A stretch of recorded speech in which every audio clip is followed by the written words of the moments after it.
Hi, I am Dr. Malyadri Paladigu, consultant surgical oncologist at Karthikeya Specialty Clinics.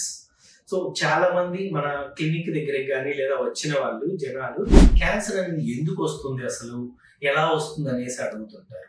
జనరల్గా మన బాడీలో ఉండే కణాలు ఒకటి రెండుగా నాలుగుగా మారే ప్రాసెస్ లో లేదా కొన్ని చనిపోతే కొన్ని నార్మల్ గా మారే ప్రాసెస్ ని సెల్ సైకిల్ అంటారు.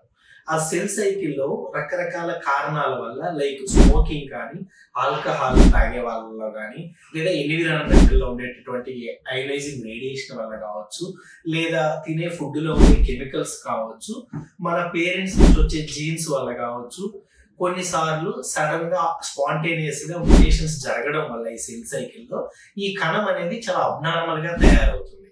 అలా అబ్నార్మల్ గా తయారయ్యి చాలా ఫాస్ట్ గా డివైడ్ అయ్యి ఒక గడ్డలాగా తయారవుతుంది అనమాట. దానివల్ల క్యాన్సర్ అనేది వస్తుంది. Thank you.